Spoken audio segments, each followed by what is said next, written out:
really I'm jacked about. One, of course, being Django, another one being this one I want to talk about. New Zealand premiere, 100,000 people showed up to see a movie. 100,000 people. Of course, I'm talking about The Hobbit. And Richard Armitage is here. I'm so excited. Here's his bio. The Hobbit, an unexpected journey. I'm sure many of you were ready for this when the lights went up at the end of The Return of the King. The precious sleepy hours. 9 years ago, Peter Jackson's original Lord of the Rings trilogy made household names out of the likes of Viggo Mortensen and Orlando Bloom, and we can likely expect the same for Richard Armitage, aka Thorin Oakenshield. He's in the new Hobbit film. My kin, may it serve you well. But let's leave Middle-earth for just a moment and talk about destiny. Growing up in England's East Midlands, Richard's favorite book, The Hobbit. One of his first acting roles as a kid in The Hobbit.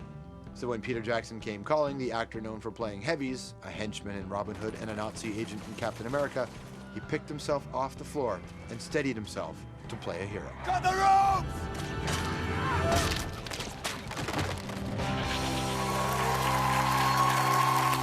Please welcome Richard Armitage. Nice to see you. How are you? Excellent. Excellent. Welcome to the show. Thank you very much. Very excited to see you. I mean, the Hobbit premiere in New Zealand, those numbers are... I know, I'm glad you got the numbers, because I was trying to work it out this morning, and I think I'd said something like 2 billion people turned up, but it did feel like quite a lot of people. We can just go back in time and I'll say 2 billion if you prefer. There's a lot. I mean, it was pretty much the entire town turned out, and Neil Finn played a set at the Embassy Theatre, and a Boeing 747 flew over the carpet with our faces painted all over the plane, so it was a pretty good day, yeah. I'm assuming you read it when you were a kid. Yeah. I was a big fan. I read it when I was 11, and then I was in a stage production when I was about 13, and I played an elf. And I was dressed in sort of wool that had been sprayed to look like chainmail, and Gollum was paper, and the dragon was like a red light with smoke because they didn't have enough money. So coming back to it a few years later, it was pretty much identical to that production. I think so. Yeah. I think so. But except now, instead of being an elf, you have a guy that's got the longest grudge ever with an elf. And the longest hair ever. Yes. Yeah. Yeah, that's pretty interesting, isn't it? It's a long sort of process of hatred towards the elves. And, you know, Tolkien wrote the dwarves as a very kind of forbidden race. They were suppressed, and they have a secret language, and they sort of bury themselves underground. So when they finally emerge, they've got a lot of agenda going on. What do you think he was trying to get across? It's interesting. I think there was something in what he did which is talking about the Jewish race.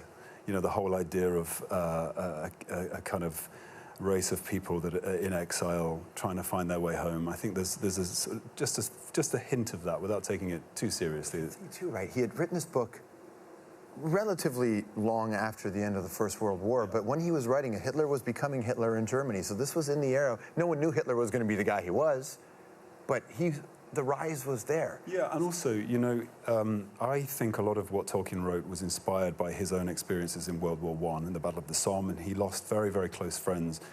So the idea of the small man stepping out of his front door and being asked to go into great danger and fight is pretty much what The Hobbit's about, really. That's what Bilbo Baggins goes through. And, you know, Tolkien was a devout Christian. He was a Catholic, and I think that just again, there's a flavor of Christianity that comes through his writing. There's the idea of chivalry and nobility expressed through kindness and mercy, which pervades all of his work. But also, and this was absolutely Catholic, and there is a redemption story, except it's hard fought. Yeah. It really is harder than most people think to get yourself to that right place. Yeah, and actually for Thorin as well, it's very much a journey where he has a thread of corruption in him that he knows about greed. Yeah. I mean, could there be anything more relevant at the moment of the corruption of greed? And he knows it exists in him, and he's, you know, his grandparents suffered this terrible dragon sickness, so God, it's sounding really serious, isn't it? It's actually a really fun movie. It's about dwarves drinking and telling... There's a lot of bare feet flopping around and throwing food at each other. It's definitely a food fight. Let's play a clip, a nice ceremonial clip here. Yeah. Kua haere ki te pō. Haere. Haere. Haere atura. My name's Richard, I'm from London, England. That was an important ceremony, wasn't it? That's not the film, though. No. That's actually what the movie looks That's like. the movie. That's It's great, isn't it? It's going to wow you. That's an important ceremony for the film, right? I actually used that Maori as a daily preparation for the role because there was something about the way that the Maori warrior prepares himself for battle that I really wanted to use for Thorin. But that was the blessing of the soundstage. It was our first day on set, and they sang this incredible song, and they raised the door of the soundstage as the sun rose, and the sun kind of made its way up the wall of the soundstage, and I knew that we were going to have a great time filming. It was incredibly moving. It's nice to add that layer to your life, isn't it? The one where you just make it, it's not as much about you, but you can extend to some kind of spirituality or some kind of connection. I mean, I have to be honest, it comes from the leader, and the leader is Peter. And Peter inspires that kind of loyalty. And it was evident in the amount of people that came back to work on The Hobbit from The Lord of the Rings. And I actually stole a little gem of that from him for my character because I wanted Thorin to lead with that quiet authority. I wanted him to inspire loyalty rather than command it, and that's exactly how Peter Jackson works. We like our heroes to be really flawed now. It used to be we like them to be a little flawed. Yeah. Where are we now? Are we the good guy? What is the good guy anymore? Well, I guess when you play the good guy, you just have to look for the flaws in him, and likewise with a bad character, you have to look for the goodness in him, and that's what's always inspired me about any role I play, is looking for those complexities and the paradoxes. And when I was working on Thorin, it kind of happened by accident that in order to create a voice for him, I was using pieces of Shakespeare, and I ended up finding bits of Henry V, bits of Richard III, and bits of Macbeth, all of which seemed to work for the idea of this character that has a goal, has a real ambition. But at the door to that mountain, inside that mountain, is the most terrible horror he can possibly imagine, the dragon. He's leading his people there. He's leading his own nephews to that place.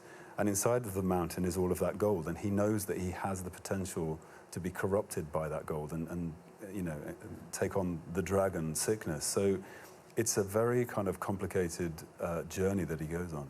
Your character, obviously, you take a lot of... You take it seriously what Gandalf says to you, right? Yeah. Maybe the only one, so maybe I should ask it. Is this like a grab I'm bag going to of wear it with the ideas? Gandalf hat just to make sure that you answer this Is question there anyone else honestly. got a Gandalf hat? Anybody else got a Gandalf hat? Oh, they all do. I love Okay. So, there's a couple of wizards in this particular film, right? There's a lot of magic in Do they this all room. got a That's weird. Super weird. It's super weird. Gandalf and Radagast. Yeah. One smokes what appears to be a lot of weed in this film. He's not the only one. Right, well, the other one's taking so many mushrooms, his brain is fried. Yeah. So, are these two wizards the Snoop Dogg and Dre of Middle-earth? Yeah, they just don't create the same kind of music. True. So, the drug reference is actually kind of funny in this one. Yeah, we shouldn't really talk about that. I'm wearing the hat. Is it 8 o'clock at night? Dude, We can talk I'm wearing about the hat. You have to answer honestly. Yeah, I mean, dwarves make their own moonshine. That's one thing that we definitely discussed. But yeah, there are references to smoking a little bit of naughty grass. Keep it together. Yeah. The idea of your career it's taken another direction. This is a fan video that was made for you that I'm curious to get your response to this.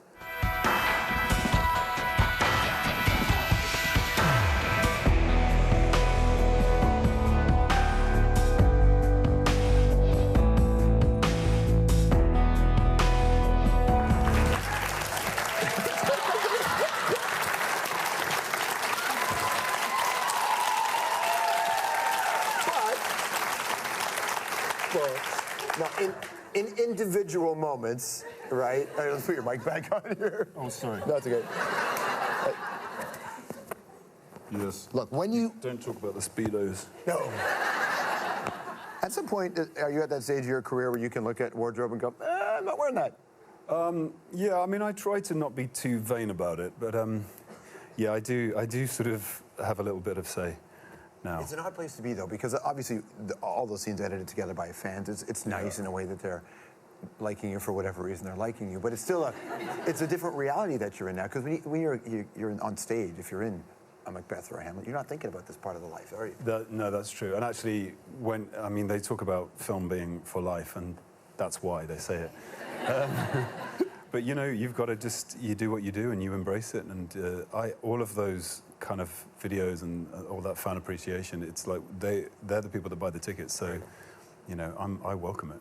So good to see you, man. Thanks for You coming. too. You'll appreciate it. What's your applause, everybody? The Hobbit is called An Unexpected Journey. Obviously, December 14th. We'll be right back. All right, up next is